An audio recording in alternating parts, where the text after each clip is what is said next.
आज जो हमने फर्जीवाड़ा, जो गैर कानूनी काम, जो इलीगैलिटी चंडीगढ़ मेयर चुनाव में देखी है, उसे सिर्फ और सिर्फ राष्ट्रद्रोह कहा जा सकता है। आप सब ये बात जानते हैं कि मेयर के चुनाव में 20 वोट इंडिया गठबंधन के पास थे और मात्र 16 वोट भारतीय जनता पार्टी के पास थे। 15 और साथ में अगर मैं एक और अन्य वोट भी जोड़ दूं, जहां 20 वोट आम आदमी पार्टी और कांग्रेस पार्टी के इंडिया गठबंधन के पास थे, वहां गठबंधन का जीतना, इंडिया अलायंस का जीतना तय था। और अपनी हार को सामने देख बीजेपी ने षड्यंत्र रचे।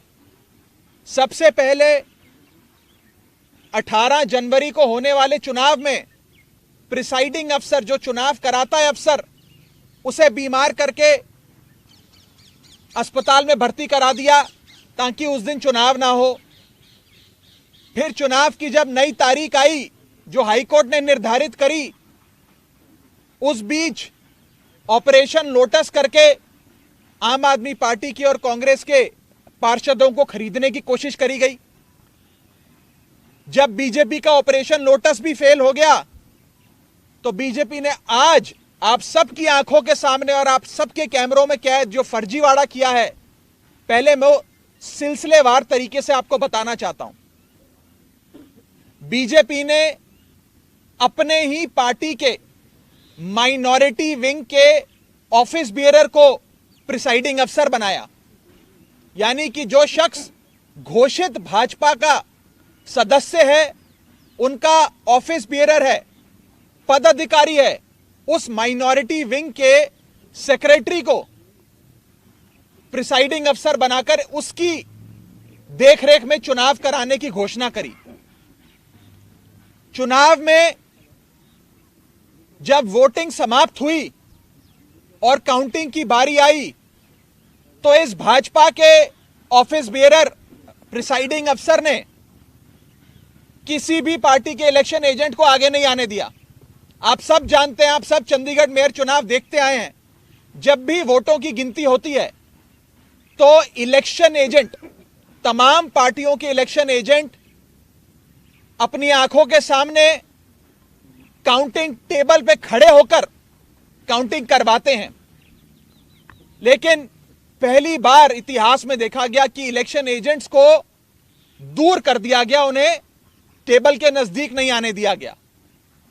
और उसके बाद जो हुआ, आपने देखा कि कैसे भाजपा के इस पदाधिकारी ने, जो प्रिसाइडिंग अफसर था आज के चुनाव का, उसने अपने पेन से बैलेट पेपर पर इंक लगाकर उस सारे बैलेट पेपर को इनवैलिड किया और फिर चुनावों की गिनती में, वोटिंग में, वोट काउंटिंग में उस एक एक बैलेट पेपर को इलीगल घोषित किया। पहली बार चंडीगढ़ मेयर चुनाव में कुल 36 वोटों में से 8 वोट इनवैलिड घोषित कर दिए गए। इतिहास में आज तक नहीं हुआ। आम आदमी पार्टी और कांग्रेस के गठबंधन को 20 वोट पड़ने थे, हमें 12 वोट पड़े और हमारे 8 वोट इनवैलिड घोषित कर दिए गए। और भाजपा का एक भी वोट इनवैलिड नहीं घोषित किया गया। भाजपा के और उनके कुल वोट 16 थे, उनको 16 वोट पड़े और आम आदमी पार्टी के 20 में से 8 वोटों को इनवैलिड यानी कि अवैध घोषित करके हमारे वोटों को घटाकर 12 कर दिया गया। साथियों, जब भी किसी भी वोट को अवैध घोषित किया जाता है या इनवैलिड करार दिया जाता है तो उस वोट को दोनों पार्टियों के काउंटिंग एजेंट को दिखाया जाता है अवैध घोषित करने से पहले। यह डमी बैलेट पेपर है जो मैं आप सबके सामने लाया हूं। जब काउंटिंग के दौरान इस प्रकार के बैलेट पेपर को इलीगल घोषित किया जाता है तो प्रिसाइडिंग अफसर, अगर मान लीजिए मैं प्रिसाइडिंग अफसर हूं, तो मैं दोनों पार्टियों के इलेक्शन एजेंट को वो दिखाऊंगा बैलेट पेपर की, देख लीजिए यहां इनके निशान बाहर लगा हुआ है, ये इनवैलिड है, मैं इसे अवैध घोषित कर रहा हूं। ऐसे दोनों पार्टियों के इलेक्शन एजेंट को दिखाया जाता है और दिखाने के उपरांत उनकी सहमति से और जो डीसी चुनाव हैं, जो डिप्टी कमिश्नर बैठे हैं, उनकी सहमति से इस वोट को अवैध घोषित किया जाता है। लेकिन आज यह नहीं हुआ। आज ना इलेक्शन एजेंट को दिखाया गया, ना डीसी को दिखाया गया, और बस एक एक कर आम आदमी पार्टी के वोटों को और कांग्रेस पार्टी के वोटों को अवैध घोषित कर दिया गया। यह दिखाता है कि भारतीय जनता पार्टी इतने छोटे से एक मेयर के चुनाव में, म्युनिसिपल कॉरपोरेशन के मेयर के चुनाव में, अगर इस प्रकार की गैर कानूनी असंवैधानिक घटनाएं को अंजाम दे सकती है, तो आप सोचिए कि लोकसभा चुनाव की हार देखते हुए ये लोग क्या करेंगे।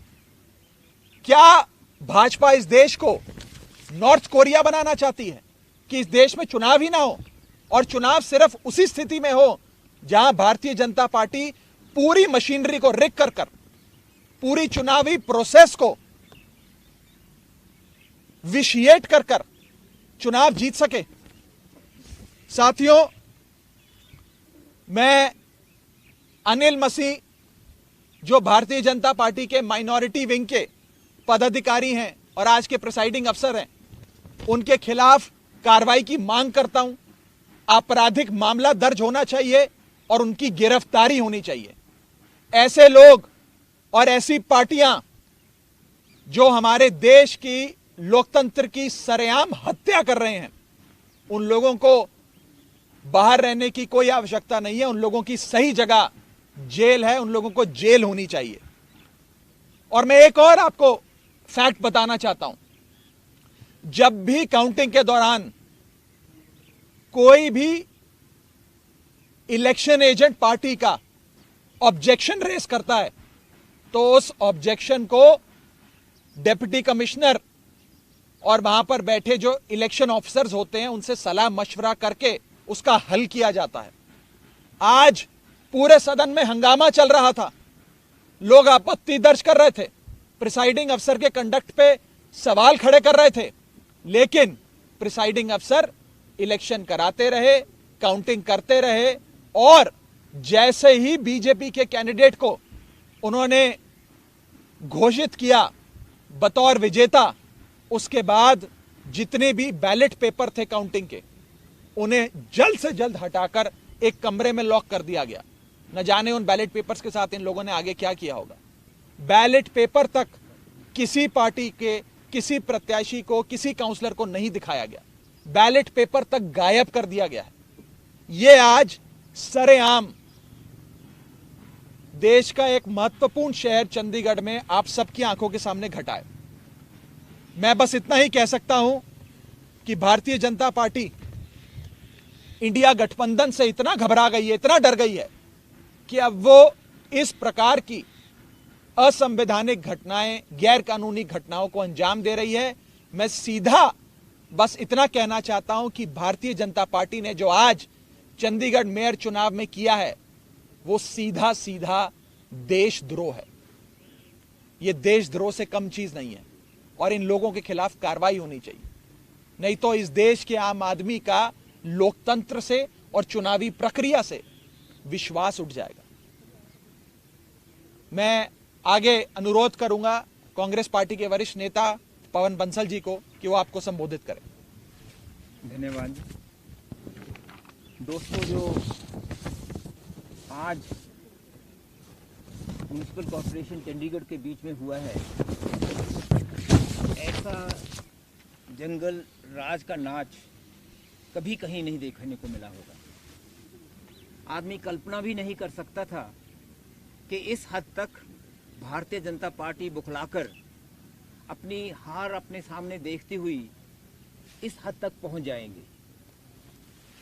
बिल्कुल स्पष्ट तौर पे पहले दिन से जब 10 तारीख को इलेक्शन डिक्लेयर हुए थे, वो जानते थे कि उनके पास 15 हैं, 14 उनके अपने काउंसलर, एक एमपी, और अगर एक अकाली दल उनके साथ वोट डालें तो एक वो, और इधर कांग्रेस और आम आदमी पार्टी के पास 7 और 13 मिला के 20 कैंडिडेट बनते थे।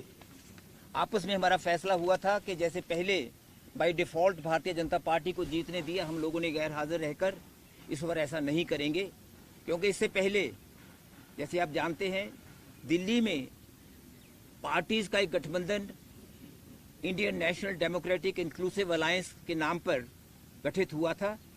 उसमें दोनों आप और कांग्रेस उसके सदस्य हैं, उसके कंस्टिट्यूएंट्स हैं। वहाँ अभी बातचीत चल रही थी।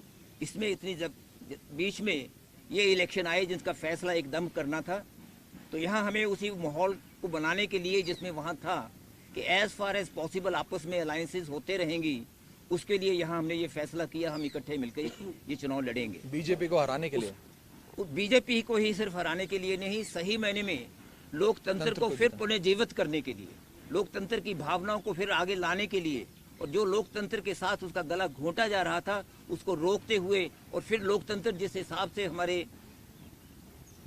स्वतंत्रता से संग्रामियों ने उन्होंने जैसे लड़ा था, जिस कल्पना के साथ, जिस विचार के साथ, जिस आइडिया ऑफ इंडिया, हिंदुस्तान की सोच को आगे बढ़ाने के लिए उसको ये ख़त्म किए जा रहे थे, समदर कर दिया था, उसको बिल्कुल गला घोंट रहे थे उसको बचाने के लिए इकट्ठे हुए हैं। ये लोकतंत्र को बचाने के लिए ये ऐसा गठबंधन बना है।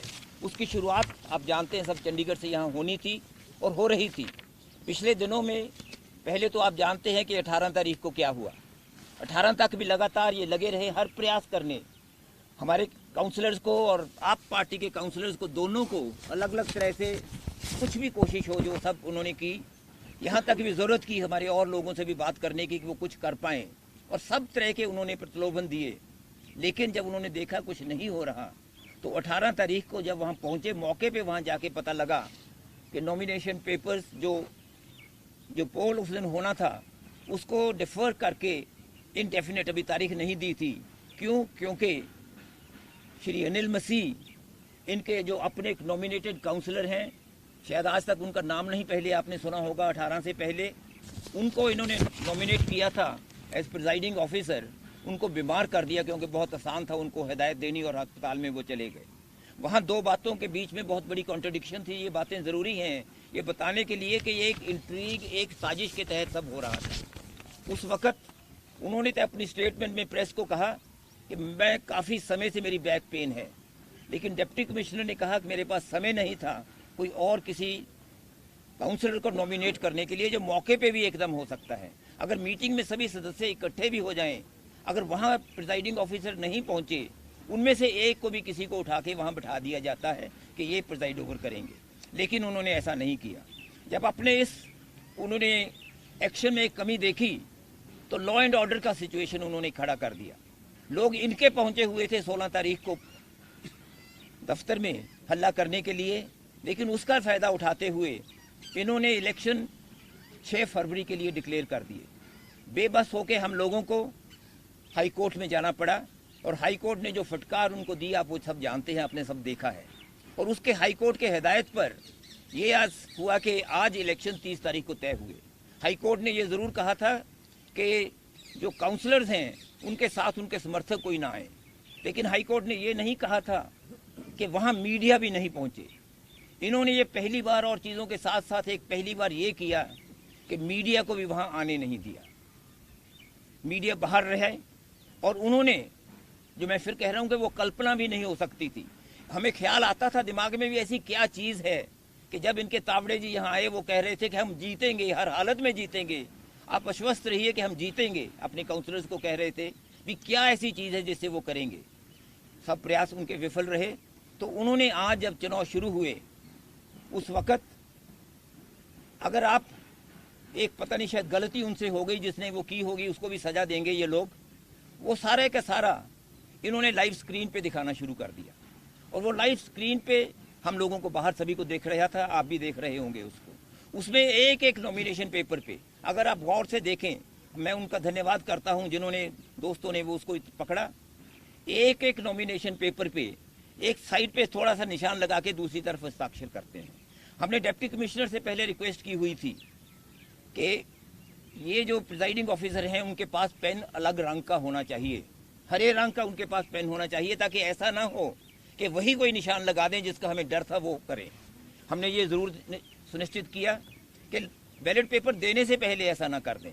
लेकिन जब बैलेट पेपर वहां पहुंचे, एक नॉर्मल प्रोसेस है, वो नॉर्मल डेमोक्रेसी का अधिकार है पार्टीज का, इलेक्शन लड़ने वालों का, कि अपना एक काउंटिंग एजेंट वहां मौके पे बिठाते हैं। काउंटिंग एजेंट आगे होते हैं, दोनों कैंडिडेट अपना अपना एक नामजद कर देते हैं, वो वहां आके वहां वो देखते हैं, एक एक पेपर को वो देखते हैं, फिर वो देखते हैं भी हाँ ये इनवैलिड है। लेकिन इस केस में क्या हुआ, जो काम सेक्रेटरी या किसी और ऑफिसर का होना था म्युनिसिपल कॉरपोरेशन में, वो भी उन्होंने प्रिजाइडिंग ऑफिसर ने खुद ले लिया। बैलेट पेपर निकाल के बाहर रखे, एक एक को खुद खोल के देख रहे थे हम, उनके चेहरे पे क्या रंग उड़ रहे थे, वो देख रहे थे ये भारतीय जनता पार्टी हार रही है, और ये आपका जो कैंडिडेट मेयर का था, हमारे कांग्रेस के होने थे senior deputy mayor and deputy mayor, आपस में ये समझौता था। जो ये कैंडिडेट हमारे साझे कैंडिडेट मेयर के लिए थे, देख रहे थे उनको वोटें ज़्यादा, उनके साझे कैंडिडेट मेयर के लिए थे, देख रहे थे उनको वोटें ज़्यादा, उनके चेहरे पे देखने को पता लगता था, उनके हाथ कांपने में पता लगता था। उन्होंने वो 2 बार ऐसे ऐसे करके रख दिए। बाद में उन्होंने फिर, वो ऐसा नहीं होता, बाद में उन्होंने फिर उठा के एक पे निशान लगाया साइड पे, और वहाँ हस्ताक्षर करके रख दिए, उनको रिजेक्ट करते रहे, दूसरे 2 ट्रेज में रख दिए। रिजल्ट वो हुआ जो राघव जी ने कहा है, 12 और 16 रहे, 8 वोटें पहली बार, यानी कि 25% से ज़्यादा वोटें रिजेक्ट हुई हैं इनवैलिड होके। आज तक जहां बिल्कुल अनपढ़ लोग भी वोट डालते हैं, वहां भी ये कभी नहीं होता, वहां कभी नहीं देखने को आया कि इतनी बड़ी परसेंटेज पे वोट्स रिजेक्ट हुई हो। बिल्कुल बेशर्मी के साथ उन्होंने वो आज किया जो लोकतंत्र में नहीं होता। एक पहले से साजिश थी, जब जो पहले दिन से सोच रहे थे कि हम कुछ भी हो ये चुनाव जीतेंगे, और हमारे दूसरों ने एकदम वहां प्रोटेस्ट किया। और एक दिलचस्प बात यह है कि जो उनके अपने जिनको उन्होंने बिठा दिया उसकी कुर्सी पे, मैं ये नहीं कहता कि वो चुने गए शब्द गलत होगा, उनको जो जबरदस्ती वहां बिठा दिया गया, imposter, I am using that word with responsibility, एक imposter, a person who usurped the authority of the mayor, उसको वहां बिठा, एकदम पास खड़े हैं, एक सेकंड में अगर आपने देखा होगा वो एकदम वहां कुर्सी पे बैठ गए। नहीं तो क्या होता है, वो ऐलान करते हैं, सामने से वो उठ के आते हैं, उसके साथ दूसरे सदस्य उनको लेके आते हैं, उनको कुर्सी पे बिठाते हैं, फिर वो आगे कॉन्डक्ट करते हैं इलेक्शन। ये नहीं हुआ। और बैलेट पेपर्स का क्या हुआ वो बिल्कुल हमें किसी को मालूम नहीं। इतने लोग उस पे टेबल पे भारतीय जनता पार्टी के चढ़ गए, ऐसा माहौल उन्होंने अफरा तफरी का वहाँ कर दिया कि किसी बात का वहाँ नहीं होता। हमारे सदस्यों ने सभी ने 20 के 20 ने इकट्ठे होके दूसरे दोनों कैंडिडेट्स वाला इलेक्शन पोस्टपोन, उसको प्रोटेस्ट में हमने हिस्सा नहीं लिया, क्योंकि अगर उसमें हम हिस्सा लेते तो हम ये बात कबूल कर लेते कि ये मेयर हैं। ये अच्छा नहीं लगता कहते हुए, लेकिन ये सत्य है, ये सच्चाई है, हमें कहना होगा कि इस वक्त उस मेयर को माना नहीं जा सकता। मेयर एक साजिश के तहत है, देशद्रोह जैसे कहा राघव जी ने, वो सचमुच एक देशद्रोह है। लोकतंत्र के साथ ऐसा एक घटिया, एक घिनौना माहौल जो आदमी सोच नहीं सकता। और ये हमारी वो बिल्कुल फादर्स्ट फियर्स, जो हम वो शंकाएं मन में कभी आती हैं कि लोकतंत्र में अगर ये फिर कहीं चुनाव जीत गए केंद्र में, जिसके कारण ये बना था गठबंधन, तो आगे के लिए देश में चुनाव को भूल जाइए। हमेशा लोग बात करते थे ईवीएम की, दोनों तरह के विचार होते थे, पार्टीज के अंदर भी दोनों विचार होते थे, लेकिन आज तो कुछ भी कह दें सब सच नजर आएगा कि ये अपनी सत्ता में रहने के कारण के लिए कुछ भी कर सकते हैं, किसी हद तक भी जा सकते हैं, ये बिल्कुल स्पष्ट उससे है। हम इनको नहीं मानते, हम इसको सिर्फ चैलेंज ये नहीं कि एक इलेक्शन पिटीशन होती है, वो नहीं होती। डिप्टी कमिश्नर देखने को नजर नहीं आ रहे थे, वहाँ कमिश्नर नजर नहीं आ रहे थे, वहाँ सेक्रेटरी जो होते हैं निकाल के असिस्ट करते हैं उनको खोलने के लिए, अलग अलग देखने के लिए। प्रिजाइडिंग ऑफिसर का काम ये नहीं होता कि अपने हाथ में सब चीज़ ले ले, प्रिजाइडिंग ऑफिसर बैठते हैं सिर्फ और कंडक्ट करते, सब चीज़ की जो प्रक्रिया होती है वो करते हैं दूसरे ऑफिसर्स, वो उनको नहीं करने दिया क्योंकि पहले से ही उनको हिदायत थी। एक ऐसे प्लायबल टूल थे उनके हाथ में जो इस चीज़ के मैं कहता हूँ काबिल नहीं थे, लेकिन काबिल ही नहीं, सिर्फ इसमें आज सहयोगी हो गए हैं उस अबेटमेंट में, उस क्राइम, उस अपराध में जो भुलाया नहीं जा सकता, जिसकी सजा जरूर मिलेगी। हम सब तरह से उसमें अपने जो भी कार्रवाई होगी करने की करेंगे। एक वाक्य और एक चीज मैं जोड़ना चाहूंगा और आप सबके माध्यम से चाहूंगा कि ये देश की जनता तक बात पहुंचे कि चंडीगढ़ चुनाव से जो आज असंवैधानिक गैर कानूनी काम भाजपा ने इस मेयर के चुनाव में किया, से एक सीख हम सबको अवश्य लेनी चाहिए कि आने वाले 2024 के लोकसभा चुनाव में आप किसी को हराने के लिए या किसी को जिताने के लिए वोट मत डालिएगा। आप इस बार लोकतंत्र की रक्षा करने के लिए, इस देश में डेमोक्रेसी को बचाने के लिए वोट डालिएगा। क्योंकि अगर इस बार इसी छल कपट से इंडिया गठबंधन को हराकर भाजपा फिर जीत जाती है तो शायद इस देश में चुनावी प्रक्रिया ही समाप्त हो जाए और भारत देश चीन या नॉर्थ कोरिया जैसी डेमोक्रेसी में तब्दील हो जाएगा। ये एक बड़ा खतरनाक आज संदेश इस चंडीगढ़ मेयर चुनाव से निकला है। मेरी देशवासियों से अपील है कि इस पे जरूर गौर फरमाइएगा और अपने वोट की ताकत से आने वाले 2024 के लोकसभा चुनाव में डेमोक्रेसी की रक्षा करने के लिए, लोकतंत्र को बचाने के लिए वोट डालिएगा।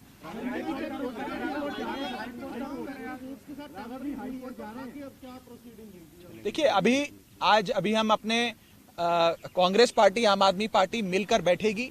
आगे क्या सड़क से लेकर, कोर्ट से लेकर संसद तक क्या लड़ाई लड़नी है उसकी रूपरेखा बनाएंगे और अवश्य न्यायपालिका का दरवाजा भी जरूर खटकाएंगे। आप सब जानते हैं कि 18 जनवरी का चुनाव जब पोस्टपोन हो गया तो उसकी नई तारीख फरवरी में चंडीगढ़ एडमिनिस्ट्रेशन ने घोषित करी। उस तारीख को जल्द लाने के लिए, इलेक्शन को जल्द कराने के लिए भी, हमें न्याय लेने के लिए भी पंजाब हरियाणा हाईकोर्ट का दरवाजा खटखटाना पड़ा था। और आज भी न्याय पाने के लिए हमें अगर कोर्ट का दरवाजा खटखटाना पड़ेगा तो हम जरूर कोर्ट जाएंगे और न्याय की गुहार लगाएंगे। जब करेंगे तो बता देंगे।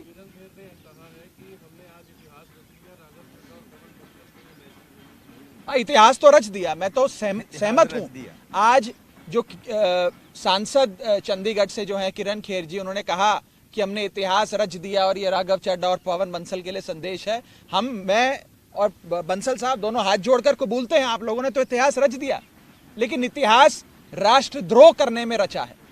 आपने इतिहास असंवैधानिक गैर कानूनी काम करने में रचा है और आपने इतिहास लोकतंत्र की हत्या करने में रचा है। ऐसा इतिहास रचना आपको और आपकी पार्टी को मुबारक।